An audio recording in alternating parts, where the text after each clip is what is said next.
phenomenon in my 7 years of teaching, that schools and schoolings are increasingly irrelevant to the great enterprises of the world. Not many people believe anymore that scientists are trained in science classes, or politicians in civics classes, or poets in English classes. How many of our students last year told you they wanted to be engineers, scientists, inventors, mathematicians, authors, or better yet, an archaeologist? We don't hear such discussion among the majority. No, we've evolved into a society that values sports, entertainment, and making fast money. So I can't blame my 100-pound, 4-foot-tall, 8th grade boys when they say they want to be the famous running back.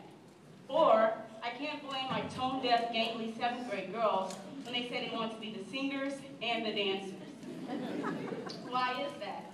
These students are merely a reflection of the community in which they live in. Most of our students don't see the purpose of math. They can't relate to science.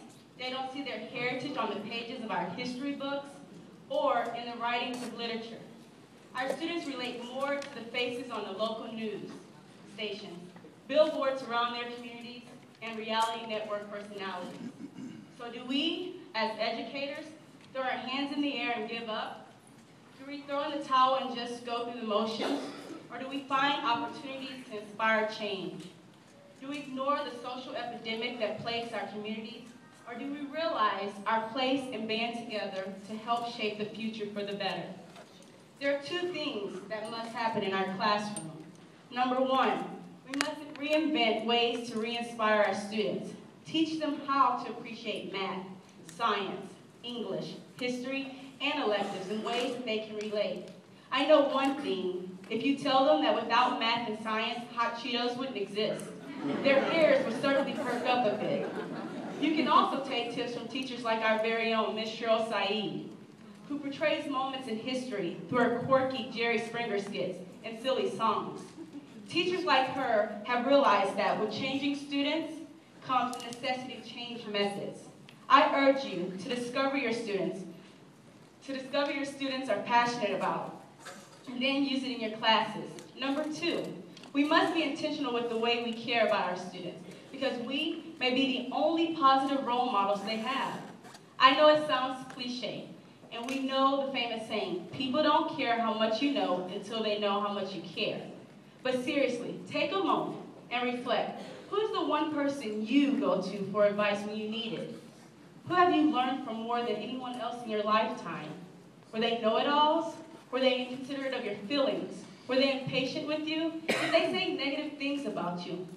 Probably not. I bet you're thinking of someone that really cared about you. If it was a parent, a mentor, a pastor, a friend, or a teacher, I bet they were not critical or judgmental. Rather, I bet they're intentional with you. I bet they took their time to get to know you, and not just through a questionnaire at the beginning of the year. I bet they cared about your future. I would even bet they imagined what it was like to walk in your shoes. In closing, my husband and I adopted our 8-year-old daughter. She was nearly 5 years old when she came into our home. These are the shoes she wore as a CPS worker dropped her off at our front door. We didn't know her past experiences. CPS told us nothing other than the fact that her parents were drug users, physically abusive, and placed her in an extremely unsanitary environment. If only Skyward would at least give teachers that little bit of information. When she came into our home wearing these shoes, she was so frightened that words simply escaped her mouth. She was anxious, physically shaking, confused, and even soiled herself as she stood in front of us. We knew nothing of where those shoes had been, but there they were, standing on our front yard. Like any good mother, I wish I could erase all the bad things that happened to her. My only weapon now is empathy. As educators, we are about to have thousands of shoes walk up and down our halls with different life experiences. Each pair will tell a different story. There's nothing more a student wants than to tell their story. So listen, care, walk in their shoes. When you do this, they will listen to you.